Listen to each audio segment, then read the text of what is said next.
Hi, my name's Gavan Fitzsimons. I'm the R. David Thomas Professor of Marketing and Psychology here at Duke University.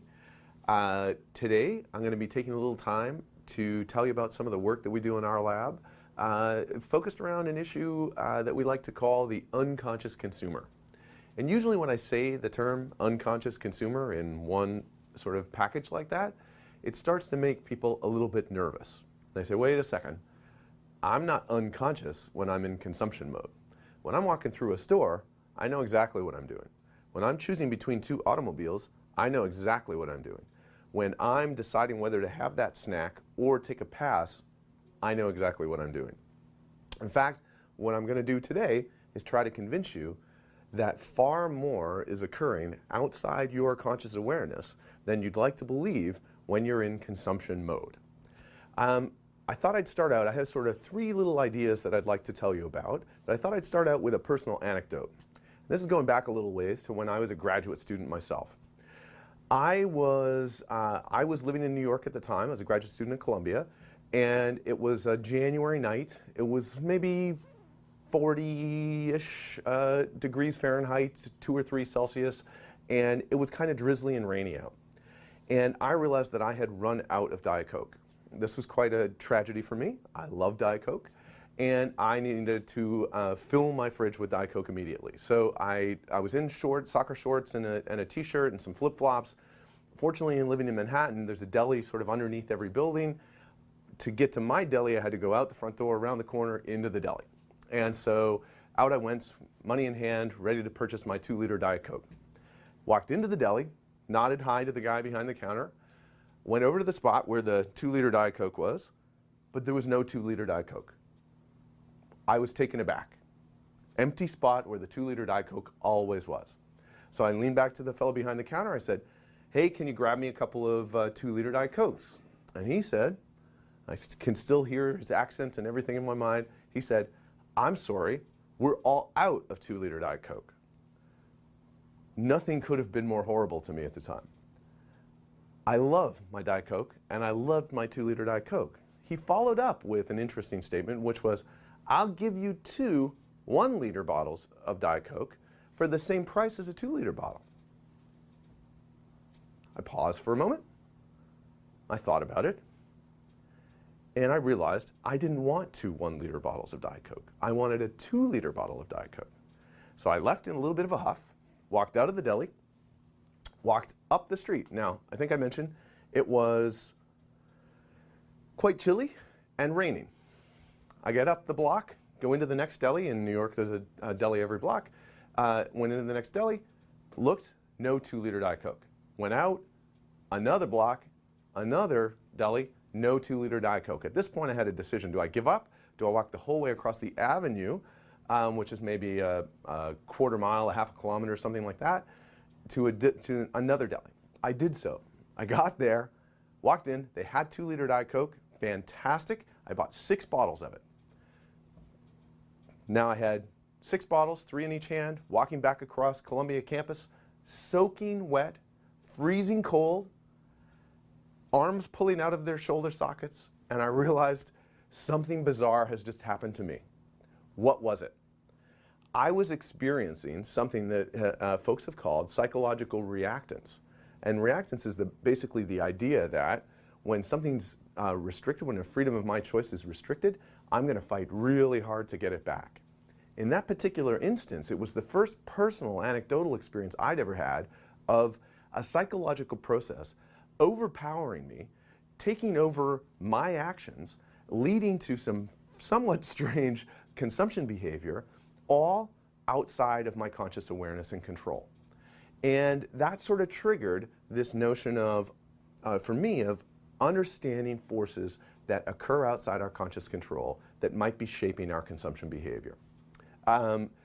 One of the interesting follow-ups from that sort of basic observation and line of work we did was realizing that oftentimes the triggers for a restriction of a freedom aren't nearly as obvious to you as the lack of a 2-liter Diet Coke in its spot in the store.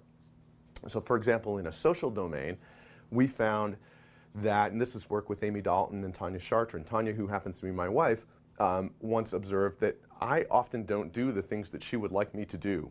And I expressed surprise at that observation on her part. And we ended up doing some research on the topic. And what we found was that there are certain people who chronically experience this notion of resistance to restrictions on an automatic basis. And what we found was that myself and people like me that don't like to have their freedoms restricted will actually restrict or will react against what their significant others would like them to do. Your mom, your dad, your loved one. They would like you to say, work hard, for example, all right? All it takes for some folks is to hear in the way background, a little background back there, the name of their significant other, the name of their mom or dad. And instead of actually doing the things that their mom or dad or loved one would like you to do, like work hard, you actually do the exact opposite, completely outside conscious awareness sometimes.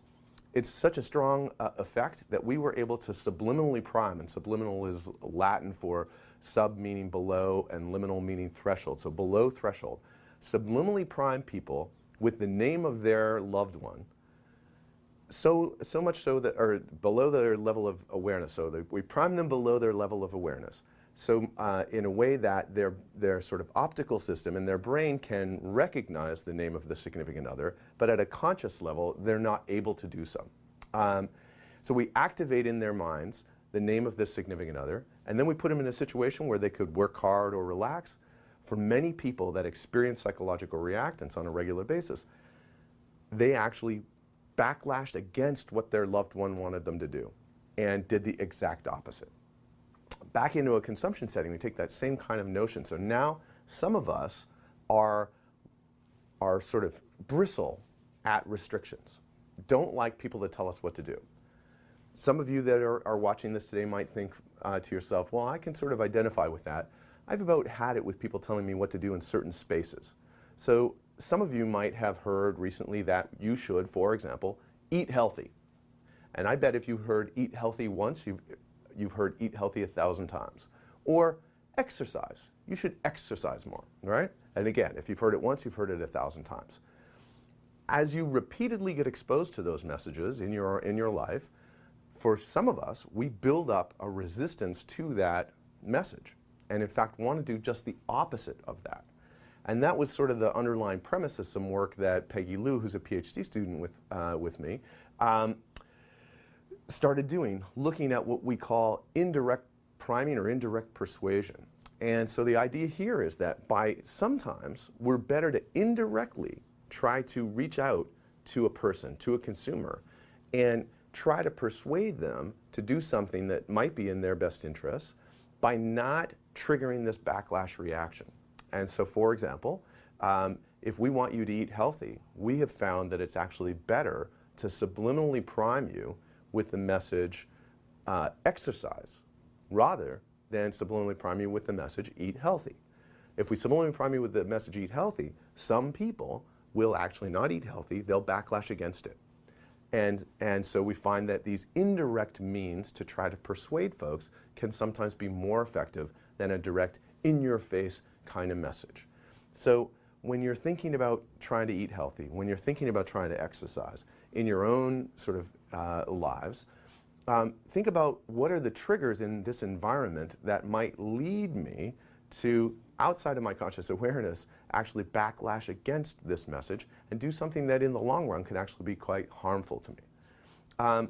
So those are little examples of this idea that we can backlash against situational environmental cues in consumption ways that will actually lead to outcomes that can be bad for us.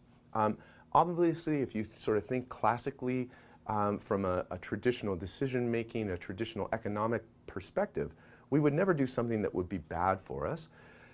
And I think most folks, if you ask them, would not want to engage in these negative behaviors, and yet we find ourselves doing so. And I'll return and visit to this general idea that sometimes things occur outside conscious awareness that might not be so good for us in a bit. The second line of work that I thought would be fun to talk about today is some work that we've done looking at what we call brief brand exposures. And the idea here is that we're exposed, the average consumer is exposed to many, many brands in one day. So for example, in most Western societies, we're exposed to somewhere between 5 and 10,000 brands in a day. And obviously that's far too many brands for us to consciously process in a meaningful way. So what happens? Do they simply pass in front of us a logo on someone's shirt, a thing on a coffee cup, or are they affecting us in some way? Are they simply, background noise, or are they affecting us in some way? And one of the studies that we did to try to sort of understand this question, or to answer this question, was a study with Tanya Chartrand and Grania Fitzsimons, where we looked at different brief brand exposures, and the two that I'll tell you about today are Apple and IBM. So we chose two brands that are in the same product category.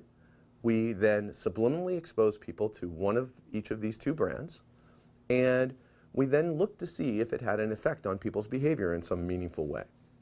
The domain that we looked at to test whether it was impacting behavior was in the sort of field of creativity, and the idea was that the Apple brand logo had very strong associations with creativity. Both Apple and IBM were equally liked, they were equally well known, etc. But Apple had a really strong set of associations with creativity. So we exposed people to the brand logos outside their conscious awareness, then we put them in a setting where they could be creative, where they could demonstrate creativity. And what we found was that people exposed to the Apple brand logo were dramatically more creative than people exposed to the Apple or to the IBM logo. Apple exposed people way more creative. IBM exposed people slightly less creative than a neutral situation in the middle. So there's a little example of these simple incidental brand exposures that occur on a daily basis, thousands of them, and each of them is impacting us potentially in some way, changing our behavior. Now, if I asked you, do you think you got more creative because you saw that Apple logo? I'm certain that everybody watching today would say, no, that seems crazy. That really seems silly. How can that possibly be the case? And yet, we have very clear empirical evidence that these brief exposures change both the psychological process as well as actual behavior. So, I've talked to you today about backlash and how backlash can occur outside our conscious awareness, sometimes leading to harmful effects. I've talked to you about brief brand exposures, IBM and Apple, that can lead to positive effects. When should we be terrified that we're being influenced outside our conscious awareness, left, right, and center? I think it's easy to become paranoid that the world around you is trying to change your behavior. The truth of the matter is the world around you is trying to change your behavior. Some of it's very systematic, some of it is not. I like to tell people when they think about unconscious consumption that it's typically not the case that, for example, subliminal exposure to any kind of brand logo will make you choose that brand logo. So for example, I'm a Diet Coke drinker, I love my Diet Coke. You could expose me to Diet Pepsi a million times in a row. I'll never choose Diet Pepsi over Diet Coke, all right?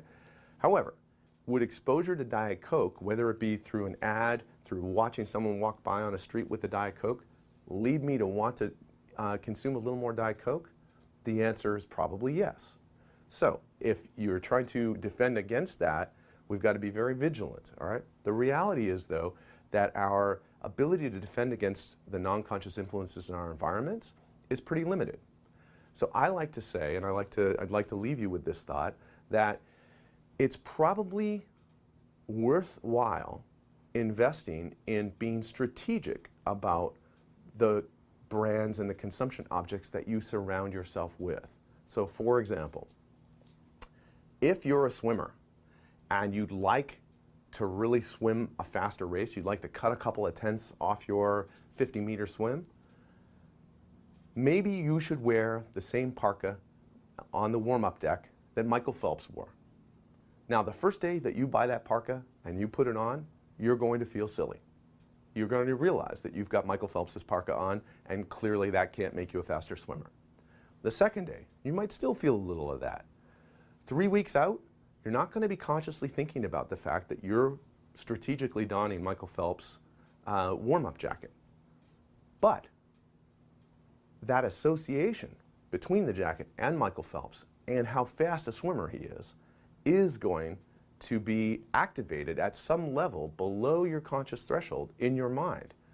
You hit the pool, you swim, you cut the 2/10 off. Same thing for creativity, for intelligence, for just about any desirable, aspirational goal you might have. Surrounding yourself with consumer goods that are strongly associated with that and activate that idea in your mind can lead you to basically be a successful strategic user of brands, products, etc., rather than letting you have brands, products, etc., change who you are and the way that you behave in a sort of random way. So think strategically. Surround yourself with the objects, with the brands, with the products that are going to make you a strategic unconscious consumer.